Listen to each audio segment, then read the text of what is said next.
Dear students, कैसे हैं आप सब? ठीक है। अच्छा, लास्ट क्लास में जो है वो हमने पैथोलॉजी, जर्नल पैथोलॉजी का एक टॉपिक किया था जिसका नाम था इन्फ्लेमेशन। इन्फ्लेमेशन में हमने बात की थी, उसकी डेफिनेशन की कि इन्फ्लेमेशन क्या होता है। तो हमने कहा था कि जी inflammation is the response of the body towards the injury. ठीक है। उसके बाद हमने जो है वो साइंस किए थे कि उसके कुछ कार्डिनल साइंस होते हैं। इन्फ्लेमेशन में 5 इंपॉर्टेंट साइंस थे जो हमने लास्ट क्लास में किए थे, जिसमें हमने एक किया था रेडनेस, एक हमने किया था वॉर्म, तीसरा हमने किया था स्वेलिंग, पेन, और उसके अलावा किया था हमने लॉस ऑफ फंक्शन। अच्छा, इसके अलावा इन्फ्लेमेशन की आज हम 2 टाइप्स करेंगे, एक्यूट इन्फ्लेमेशन और क्रॉनिक इन्फ्लेमेशन। और इन टाइप्स में जाने से पहले मैं थोड़ा सा आपको जो है इनके लैटिन नेम्स क्लियर कर दूं कि इनके लैटिन नेम्स क्या है, just for your information, general information. Redness को हम लैटिन में ब्यूबोर कहते हैं। वार्मनेस यानी कि उस जगह पे जो है टेम्परेचर राइज हो जाना, टेम्परेचर का बढ़ जाना, जगह गर्म हो जाना, उसके लिए हम यहाँ पे लैटिन नेम यूज कर सकते हैं कैलोर। ये जितने भी इंग्लिश की टर्मिनोलॉजीज निकली है ये इन ही वर्ड से निकली है, यानी कि जो इनका पुराना ओरिजिन था लैटिन, ये उसी से डिराइव्ड है। रेडनेस को हम कहते हैं ब्यूबोल लैटिन में। वार्मनेस के लिए हम वर्ड यूज करते हैं कैलोर। ये कैलोर वर्ड जो है ये निकला है कैलोरी से। आपको पता है कि कैलोरी जो है एक बेसिक यूनिट है एनर्जी का। ठीक है। उसके अलावा पेन है जिसको हम कहते हैं डेलोर, डी से डेलोर। ठीक है। और स्वेलिंग जो है उसके लिए हम वर्ड यूज करते हैं ट्यूमर।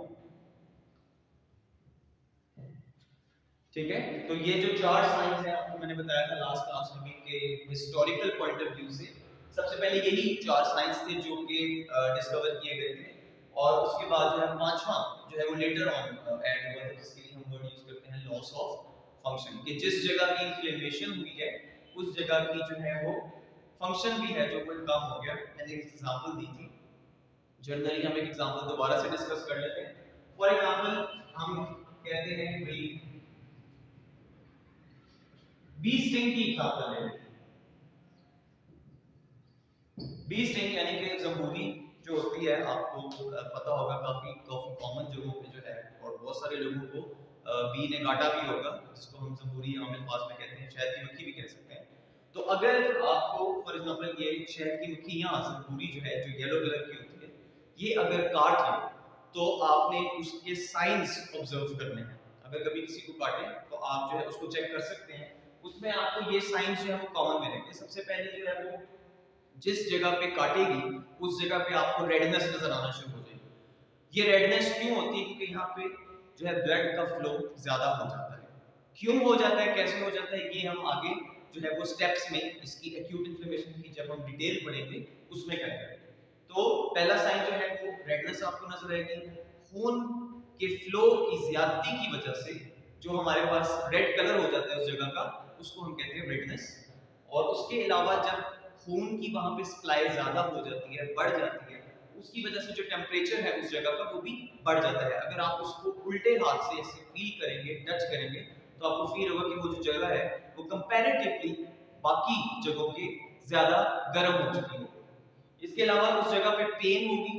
आपको पता है कि पेन में बहुत इंपॉर्टेंट जो है वो सेल मेडिएटर्स होते हैं जिनको हम कहते हैं प्रोस्टाग्लैंडिन्स। तो उस जगह पे प्रोस्टाग्लैंडिन्स जो है वो चले जाते हैं साइट पे जहाँ पे इन्फ्लेमेशन हो रही होती है, और वहाँ पे वो पेन कॉज करते हैं, उस पेन की वजह बन जाती है। उसके बाद स्वेलिंग है, उसी जगह पे आपको वो जगह जो है वो स्वेल होना शुरू दिखेगी कि यार इसकी स्वेलिंग हो रही है, वो जगह आहिस्ता आहिस्ता उभरती जा रही है।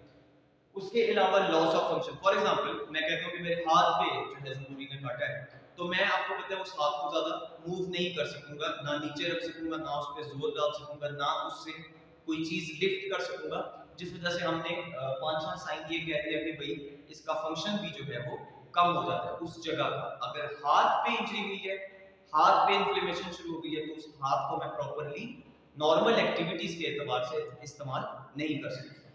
इसके अलावा जो नेक्स्ट अब ये मैंने आपको पिछला जो है वो टॉपिक रिवाइज करवाया। इसके अलावा जो है इसके आगे इन्फ्लेमेशन की टाइप्स करेंगे, एक्यूट और क्रॉनिक।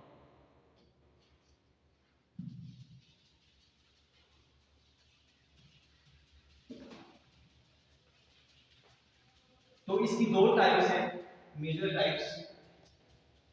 एक टाइप है जिसको हम कहते हैं एक्यूट इन्फ्लेमेशन,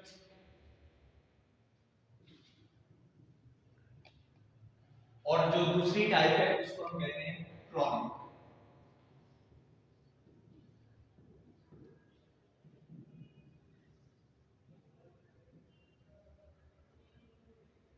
क्रॉनिक इन्फ्लेमेशन और एक्यूट इन्फ्लेमेशन। अच्छा, पहले तो इन दो टर्म्स का जनरल मतलब या जनरल डिफरेंस कर लेते हैं कि एक्यूट क्या है, क्रॉनिक क्या है, फिर हम इसकी मजीद जो है वो मैकेनिज्म पे जाएंगे। एक्यूट इन्फ्लेमेशन आपको पता होना चाहिए कि अगर तो किसी भी इन्फ्लेमेशन का जो टाइम पीरियड है वो कम है तो उसके लिए हम वर्ड यूज कर लेते हैं भाई एक्यूट है, और ये जल्दी हील अप भी हो जाता है। लेकिन अगर हम क्रॉनिक की बात करें तो क्रॉनिक में जो इन्फ्लेमेशन होती है वो for longer period of time होती है, ज्यादा लंबे अरसे के लिए होती है, इसलिए हम इसके लिए वर्ड यूज करते हैं क्रॉनिक। तो एक्यूट के लिए हम कह सकते हैं कि इसका जो पीरियड है वो शॉर्ट ड्यूरेशन के लिए, थोड़े वक्त के लिए होता है, थोड़े अरसे के लिए होता है। और जो क्रॉनिक इन्फ्लेमेशन है वो लॉन्ग ड्यूरेशन के लिए, ज्यादा अरसे तक अगर कोई इंजरी आपकी बॉडी के अंदर रहती है तो उसके लिए हम वर्ड यूज करते हैं क्रॉनिक। और अगर कम टाइम के लिए, कम अरसे के लिए जो है इंजरी आपकी बॉडी में हो जाए या कम टाइम के लिए परसिस्ट करे तो उसके लिए हम वर्ड यूज करते हैं एक्यूट का। इसके टाइम पीरियड भी एक डिस्टिंक्टिव सा एक पीरियड है, वो भी आपके ज़हन में रहना चाहिए कि शॉर्ट ड्यूरेशन फॉर एग्जांपल कितना ड्यूरेशन होना चाहिए। तो साइंटिफिक एतबार से हम कहते हैं कि अगर लेस देन 2 वीक्स है, यानी कि 2 हफ्तों से कम टाइम पीरियड है एक इन्फ्लेमेशन का, 2 हफ्तों तक एक इंजरी आपके जिस्म के अंदर मौजूद रहती है, तो उसके लिए हम कहते हैं कि भाई ये एक्यूट इन्फ्लेमेशन हो रहा है और ये 2 वीक्स के अंदर या 2 वीक्स तक जो है वो हील भी हो जाता है, जो है रिकवर हो जाता है। लेकिन क्रॉनिक इन्फ्लेमेशन जो होती है वो आहिस्ता आहिस्ता शुरू होती है लेकिन लंबे अरसे तक चलती है, यानी कि कितने अरसे तक चलती है इसको हम साइंटिफिकली एतबार से कहते हैं कि भाई ये मोर देन जो है ग्रेटर देन 2 वीक्स, 2 हफ्तों से ज्यादा टाइम पीरियड ले लेती है ये खत्म होने में या रिकवर होने में, हील होने में। ठीक हो गया? तो ये तो होगी इसकी बेसिक सा डिफरेंस कि एक्यूट इन्फ्लेमेशन में शॉर्ट पीरियड ऑफ टाइम के लिए इन्फ्लेमेशन रहता है, कितने पीरियड के लिए, लेस देन 2 वीक्स। लेकिन इसका मतलब ये नहीं है कि अगर हमने साइंटिफिक एतबार से ये लिख दिया कि 2 वीक्स है तो एग्जैक्टली 2 वीक्स ही रहेंगे, थोड़ा आगे पीछे हो सकता है। ये नहीं है कि 2 वीक्स है 14 दिन एग्जैक्टली 14 दिन, तो जरूरी नहीं है कि 14 दिन एग्जैक्टली 14 दिन में खत्म हो जाए, मतलब 15 दिन भी हो सकते हैं, 16 दिन भी हो सकते हैं, 12 दिनों में भी हो सकते हैं। लेकिन अगर इस टाइम पीरियड के आसपास का पीरियड है तो उसको हम कहते हैं एक्यूट इन्फ्लेमेशन।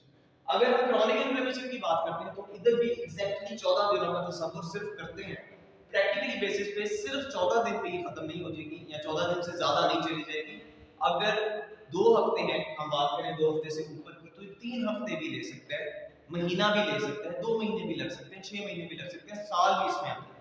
तो क्रॉनिक इन्फ्लेमेशन का आपको पता होना चाहिए कि काफी अरसे तक अगर बीमारी आपके जिस्म के अंदर रहती है तो उसको हम कहते हैं क्रॉनिक इन्फ्लेमेशन। तो ये तो हो गई आपकी 2 टाइप्स और इनका डिफरेंस। अब हम आते हैं सबसे पहले एक्यूट इन्फ्लेमेशन पे कि एक्यूट इन्फ्लेमेशन के अंदर कौन से स्टेप्स होते हैं।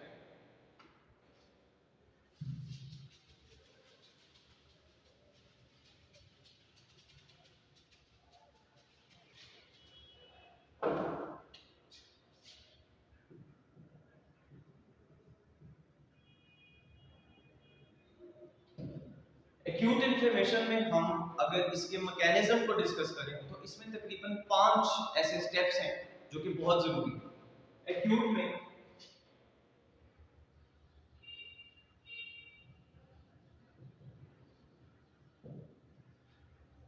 दो किस्म के इवेंट्स होते हैं। अगर हम मैकेनिज्म के बारे में पढ़ें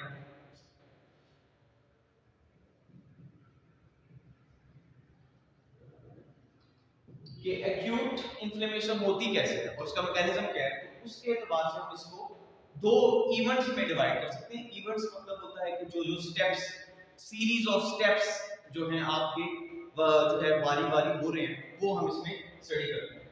यानी कि एक हो गए आपके वेस्कुलर इवेंट्स और दूसरी जो इसकी क्लासिफिकेशन होगी वो होगी सेलुलर इवेंट्स।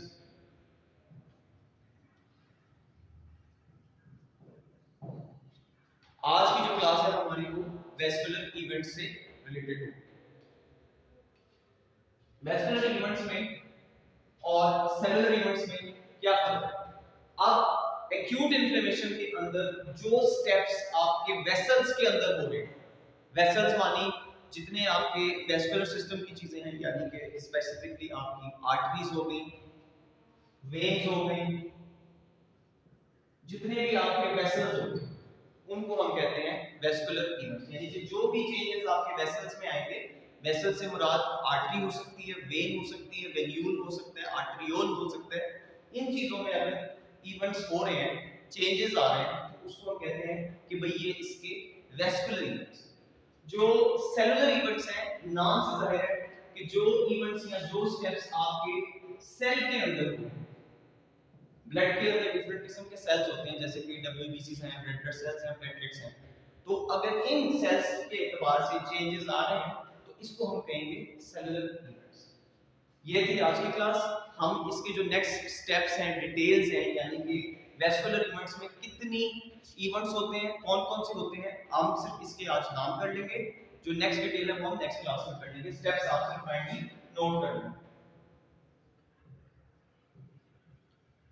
वेस्कुलर इवेंट्स के अंदर पहला जो स्टेप होता है वो होता है वेसोकंस्ट्रिक्शन का। दूसरा स्टेप होता है वेसोडाइलेशन का। तीसरा स्टेप जो होता है वो है वेस्कुलर परमेबिलिटी का, इंक्रीज वेस्कुलर कह सकते हैं, इंक्रीज वेस्कुलर परमेबिलिटी इसको हम कहते हैं।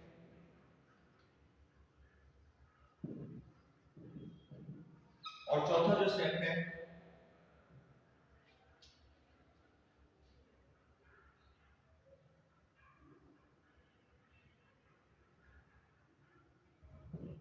ठीक है, ये थे हमारे वेस्कुलर इवेंट्स। जो नेक्स्ट क्लास होगी उसके अंदर हम इनको डिटेल से करेंगे। Thank you.